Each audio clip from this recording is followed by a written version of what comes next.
Estamos de vuelta en Vía Pública para hablar de educación, pero también hablar de este nuevo proceso, este PTU, este proceso de transición de la prueba que se selecciona, no se llama así ya, pero es una prueba de selección universitaria que es de transición. Y está Juan Eduardo Vargas, que es el subsecretario de Educación Superior con nosotros. Juan Eduardo, gracias por estar aquí. Muy buenas noches. Buenas noches, gracias Matías por la invitación.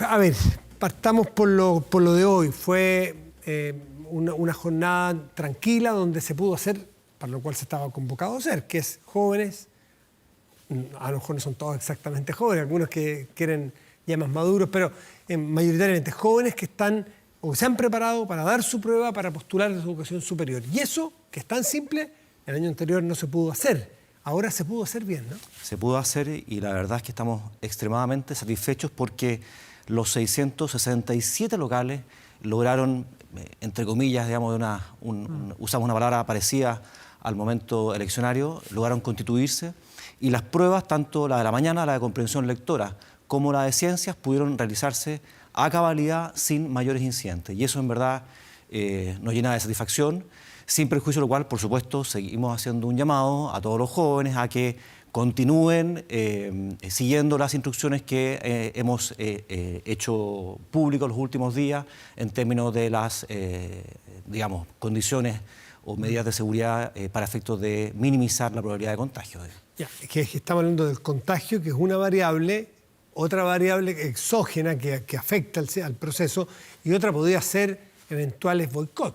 ¿Usted se refería al boicot o a lo sanitario? No, por supuesto. A ver, hay que destacar que desde hace ya varios meses conformamos una mesa de seguridad que está integrada por el Ministerio de Salud, por el Ministerio del Interior, por el DEMRE de la Universidad de Chile y evidentemente también por el Ministerio de Educación.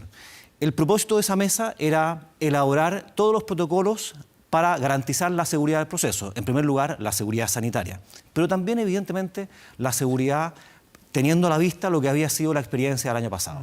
Y en definitiva, todo este esfuerzo que se ha hecho, toda esta aplicación diferida, si esto es algo inédito, nunca antes se había hecho la aplicación en 4 días. ¿La aplicación diferida tiene que ver con lo sanitario o una medida de resguardo por lo de seguridad y el boicot del año anterior? Tiene fundamentalmente que ver con una medida de carácter sanitario. Ya. ¿Y eso por qué? Porque reduce la cantidad de personas en cada local, efectivamente. Y eso a la vez permite que en cada sala de clases alrededor del 50% de los postulantes que usualmente estaban en esas clases, finalmente sean los que rindan la prueba y ahí también se mantenga, por supuesto, la distancia de 1 metro lineal. ¿Tuvieron alguna amenaza? ¿Tuvieron algún conato, alguna posibilidad de que volviera algún grupo a tratar de impedir que algunos jóvenes dieran su prueba con normalidad? Hubo cosas mínimas. Bueno, tuvimos el problema en el Ministerio de Educación, pero que en nada afecta. Pero allí no se rinde la prueba. Exactamente. Hubo al exterior de un local un par de jóvenes que se paseó con pancartas, pero que tampoco tuvo un efecto mayor en la rendición. Es decir, en términos generales, salió extremadamente bien y estamos contentos porque al final de cuentas es lo que tú decías. Lo que buscamos es que los jóvenes que se han preparado durante tanto tiempo, sobre todo en un contexto tan adverso como el del año pasado, puedan finalmente, a través de esta prueba, ejercer su derecho a la educación y de esa manera también poder acceder a las universidades a las cuales ellos finalmente postulen. Son 4 jornadas esta vez, ¿no? Hoy, mañana y jueves y viernes, y me imagino que las medidas de seguridad para cerrar el tema de los eventuales boicots que se pudieran haber producido seguirán vigentes hasta el último minuto, ¿no? Por supuesto. Ya. Los protocolos son estrictos y se mantienen tal cual. Y las medidas sanitarias son más o menos las que uno pudiera esperar, las que han señalado: distanciamiento social, mascarilla, alcohol gel, y eso también no debería tener mayor novedad, no debería ser tan difícil. Así es. Ya que está planificado que se hacen 4 jornadas.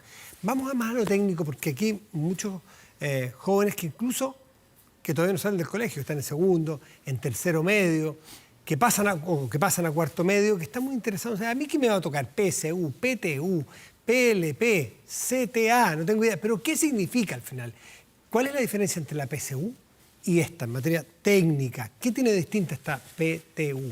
A ver, para hacerlo lo más sencillo posible, La PSU lo que quería era medir básicamente los conocimientos que adquiría un alumno durante la educación media. Estaba alineado con el currículum escolar.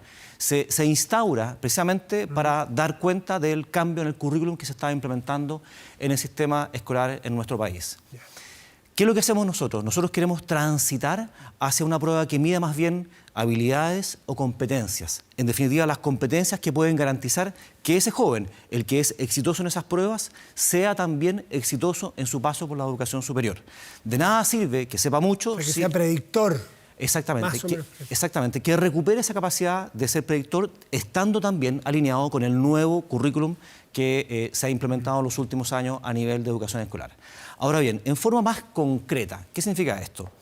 Con respecto a las pruebas obligatorias, que son las que están cambiando este año. Hasta el año pasado teníamos 2 pruebas, lenguaje y comunicación, sí. PSU lenguaje y comunicación, PSU de matemática. Ambas tenían 80 preguntas. Lo que hemos hecho es, primero, reducir los contenidos de forma importante. Y esto hay que decirlo con todas sus letras. Esto representa un acto de justicia tremendamente importante porque, Matías, lo que pasaba es que en la práctica había un porcentaje muy relevante de la población estudiantil que simplemente no alcanzaba a ver los contenidos que se preguntaban en la PSU. Y eso constituía una discriminación enorme, sobre todo con los jóvenes de liceos técnicos profesionales. O sea, para hacerlo más sencillo, porque está muy bien simplificado, pero si es que había 5 materias de contenido, los colegios donde tienen más recursos, donde viene gente con mayor capital cultural, donde ha tenido más posibilidades, probablemente logran ver los 5 contenidos. En colegios donde son lugares más alejados, tienen menos posibilidades, menos recursos, menos capital cultural, a lo mejor llegan a tener 2 de estas materias. Si a mí me miden, el que vio las 5 le va a ir mejor que el que alcanzó a ver solo 2 materias, para simplificarlo ya al máximo, ¿no? Exactamente. Entonces es más justo porque si yo mido solo 2, es en estas 2 competir mano a mano en mínimos, por así decirlo, ¿no? Exactamente. Es tal cual lo has explicado. Y le podemos agregar más cosas, como por ejemplo que había preguntas o había contenidos, pensemos que eran 80 temarios para matemáticas, 80 para 80 preguntas. Temarios que evidentemente no eran necesarios para predecir el buen desempeño de un estudiante. Yo siempre pongo el ejemplo de trigonometría en el caso de un abogado. En estricto rigor, es difícil pensar que un abogado requiera de un conocimiento tan avanzado de matemática para ser exitoso en su paso por la educación superior. Pero escuche que es importante que un abogado sepa sacar regla de 3 o porcentaje. Por cierto. O que un ingeniero sea capaz de armar una frase con verbo, sujeto y predicado. Evidentemente. Pero claramente había contenidos que iban mucho más allá de lo mínimo que uno podía pedir efectivamente como un mínimo para todo tipo de cargas. No olvidemos que estas son pruebas obligatorias. Así que, desde ese punto de vista, es importante señalar que, en definitiva, lo que hacía la PSU es que uno, al final, lo que espera es que, evidentemente, reduzcan la brecha lo más posible. Es decir, pero al menos hay que pedirle a la prueba que no aumente esa brecha. Y eso es lo que en definitiva pasaba con la PSU. No es que mantuviera la brecha, sino que incluso la podía aumentar producto de lo que tú dices, de que el que tenía medios se preparaba adicionalmente y terminaba viendo todos los contenidos. Lo que no ocurría con aquel que no tenía medios. ¿Cuánto va a afectar los famosos preuniversitarios, que partieron por los 70, creo yo, o 80, como algo bien en el margen de algunos y terminaron siendo una gran industria donde era muy caro, donde muchos jóvenes y chicas no tenían ninguna posibilidad de pagarlo, tenían que rogar en que su municipio o en su colegio hubiese, y si no, a la que te criaste, versus otros que eran verdaderas universidades fuera de tiempo? Entonces había una competencia súper desleal según los recursos. ¿Cómo se toma ese caso puntual de los preuniversitarios para una prueba como la que se rinde hoy? A ver, lo que dicen los expertos es que todas las pruebas finalmente son entrenables o tienen al menos una parte que las hace más entrenables. Pero esto es más cierto cuando finalmente son contenidos los que se miden. Cuando uno va midiendo más bien competencias o habilidades, claramente lo que se mide es la capacidad para hacer algo, para resolver un problema en el caso de las matemáticas. Y eso es, entre comillas, menos entrenable por cuanto es más innato, por así decirlo, en cada uno de los estudiantes. Con todo, por cierto, siempre el que tenga la posibilidad de ir a un preuniversitario va a estar, evidentemente, algún peldaño arriba del que no tiene la posibilidad de hacerlo. Ahora, hay maneras también de matizarlo. El hecho de que los contenidos puedan ser vistos durante el paso por la educación media ya es un avance importante y también hay herramientas. Nosotros, por ejemplo, este año dispusimos pusimos a disposición de los jóvenes 3 preuniversitarios gratuitos. Más de 45.000 jóvenes hicieron uso de estas herramientas, lo cual les ha permitido prepararse mejor para esta prueba. Tú dices que más que medir la capacidad de entrenar, mide también lo innato. Eso también puede ser para algunos injusto, porque si yo tengo menos capacidades que tú para desarrollar un problema matemático, pucha, yo a lo mejor como tú eres mejor que yo, tú te levantas a las 10, yo me levanto a las 8 de la mañana todos los días, 2 horas antes que tú, y entreno, pero tengo menos capacidad. ¿Cómo no me van a premiar mi esfuerzo? Ya, la pregunta es buena, hay que considerar que estamos haciendo un cambio importante al sistema de acceso. Y cuando digo estamos, esto es junto con un comité de acceso y en el contexto de la nueva ley de educación superior. Y dentro de los cambios es que estamos dando la posibilidad de que la ponderación o el peso que se le da al puntaje de la prueba pueda eventualmente disminuir como mínimo con respecto a lo que ocurría hasta el año pasado. ¿Para qué? Para que entren en competencia, por así decirlo, los otros factores de selección que existen actualmente. El NEM, las notas de enseñanza media, y el ranking. Es decir, lo que tú dices, lo que tú mencionas, puede ser medido por otros factores. Yeah. Finalmente, ¿qué es lo que importa? Que cada institución, cada universidad y cada carrera pueda combinar estos factores de la mejor forma posible, la que más la acomode, la que más sea acorde a su proyecto educativo, y en base a eso pueda seleccionar adecuadamente. Y no solamente eso, sino que también ampliamos la posibilidad de que alumnos puedan ingresar a las universidades adscritas al sistema de acceso y que no cumplan necesariamente con las restricciones de puntaje ponderado. Eso es lo que se llama la admisión especial. Así que, de alguna manera, estamos flexibilizando el sistema para hacerlo más diverso, para acoger la diversidad, para reconocer los talentos y las trayectorias previas, dándole eventualmente más peso al NEM y al ranking. La PSU es historia, la PTU es presente. ¿Son 2 años de PTU? Así es. Y en la PTU 1 y la PTU 2, ¿va a haber cambio?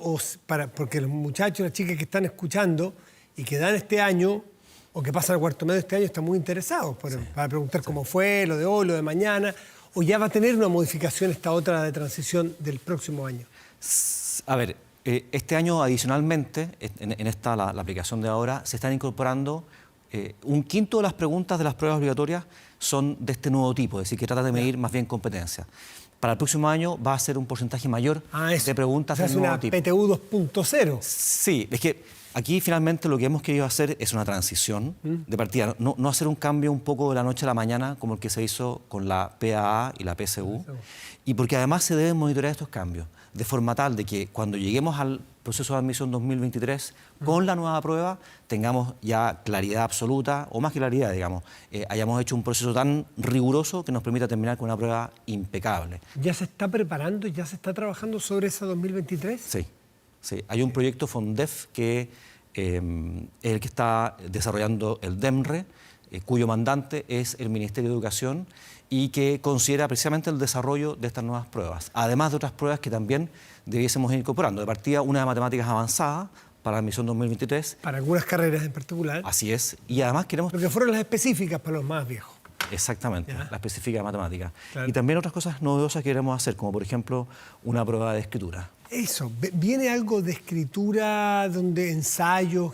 Porque ese es un talento que dicen algunos expertos que es muy predictor de muchas cosas hacia adelante. De hecho, a ver, y vuelvo un segundo a la PSU. En la PSU de lenguaje y comunicación había 2 partes que se llaman plan de redacción y conectores. Esas 2 partes se eliminaron.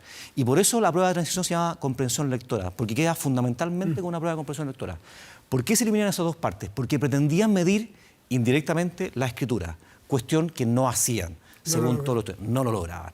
Pero eso no impide o no implica que medir la escritura sea importante, y lo queremos hacer. Y a través de una prueba, que tenemos que ver cómo diseñarla, queremos llegar, digamos, a un nivel en el que podamos finalmente aplicar esa prueba. Ahora, si yo de la 1 a la 50 son preguntas con alternativa, y la primera es A, la 2 es B, la 3 es C, la 4 es A de nuevo, es objetivo.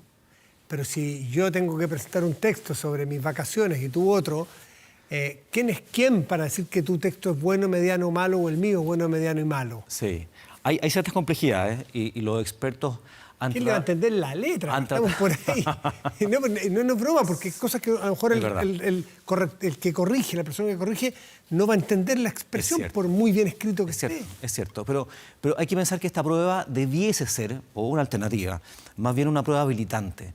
No estamos pensando, o los expertos no piensan, oye, ponle 732 puntos o 648, sino más bien tiene un cierto nivel, aprueba o no aprueba, hay que verlo. Y por eso hablamos de una prueba que sea habilitante o no habilitante. Más bien provee información que es valiosa para la universidad que acoja. No es tan fina, no tiene tantos grises. Así es. Está muy bien. ¿Y cómo se va a llamar la prueba del 2023 en adelante? No tenemos todavía un nombre. Hay que poner un nombre que va a marcar época. Sí, y a veces los nombres uno los pone y el público los dispone. Nosotros hablamos de prueba de transición y hablábamos de PDT, pero tú has visto que lo que se ha impuesto... Exactamente, PTU. Sí, claro, no hay que perderse en ese tipo de cosas. Como último, Juan Eduardo Vargas, mucho se ha planteado la posibilidad de que esto, para quitarle carga, estrés, los pobres muchachos que, bueno, no hay ni uno que no está viendo, están todos durmiendo para mañana, seguro, por los nervios, por la presión. Para evitar esa presión, hay países del mundo, entiendo que se da 1, 2, a lo mejor 3 veces al año, y que si me da mal ahora la hago en abril de nuevo y le quito el estrés y lo puedo rendir con todos mis potenciales. ¿Hay alguna posibilidad de que eso pase en Chile? Definitivamente sí. O sea, es un camino, o sea, ya está definido que es uno de los objetivos que nos queremos trazar como comité. Evidentemente tiene que pasar un cierto tiempo para que esto pueda hacerse realidad, pero todos tenemos claro. De hecho, hicimos una actividad hace algunas semanas atrás a la que invitamos. La actividad se llamaba Construyendo las pruebas de admisión universitaria que Chile necesita. Invitamos a distintos tipos de personas, agrupaciones de estudiantes, de apoderados, fue el colegio de profesores, fueron expertos, fueron académicos, fueron rectores. Fue muy interesante. Y una de las cosas que salió de ahí con fuerza es la posibilidad de que la prueba se pueda rendir más de una vez al año. ¿Por qué? Para quitarle presión, para quitarle estrés. De una prueba que tiene tan altas consecuencias, se espera que uno tenga la posibilidad de darlo más de alguna vez. Y eso es algo que evidentemente tenemos que hacer. Así como eso, salieron más cosas como, por ejemplo, la posibilidad de hacerlo de una manera remota o alguna versión de tipo online y cuestiones similares. Que está bastante más entrenado hoy que hace un año. Si hablábamos de esto hace un año, tú me dices, ¿qué es lo que es eso? Exactamente. ¿Qué es lo que es una prueba online? Así es. Yo tengo una hija que da examen de grado mañana desde la casa o desde algún lugar. O sea, el cambio es sideral, ¿no? Juan Eduardo, lo último que te quiero preguntar, perdón, ¿no me dijiste cuándo puede ser esa más de una prueba? No tenemos todavía una fecha definida. Por mí que sea lo antes posible. Pero ¿puede ser el próximo año? Es algo que tenemos que estudiar antes de decir si es que puede ser el próximo año. Por mi experiencia en las entrevistas, cuando dudan tanto es porque sí, no lo pueden decir en función del cargo que ostentan, porque si no les pueden cobrar la palabra. Así que, claro, pero eso es interpretación mía, libre completamente. Después van a decir que lo que usted exactamente. dijo. Exactamente. Juan Eduardo, y me faltaba una pregunta. Desde que fue, si no me equivoco, el ministro Lavín, en su momento ministro de Educación, me puedo equivocar, se hizo la siguiente innovación, que el puntaje de un año servía para el otro, como máximo, por 2 años. ¿Eso sigue vigente? Sí. ¿La PSU del año pasado, el puntaje a los estudiantes, les sirve para este año? Sí. Aunque es PSU y PTU. Así es, absolutamente. Les sirve, así que pueden postular a la carrera de su preferencia, a las carreras de su preferencia, con los puntajes del año pasado, sin problema. Muchísimas gracias, Juan Eduardo Vargas, subsecretario de Educación Superior, por estar aquí esta noche. Gracias, Matías, por la invitación. Y ojalá todo transcurra con la normalidad, fundamentalmente por respeto a las personas que lo van a dar y para que puedan rendir todo por lo cual se han preparado. Exactamente. Bueno, gracias. Muy buenas noches. Gracias.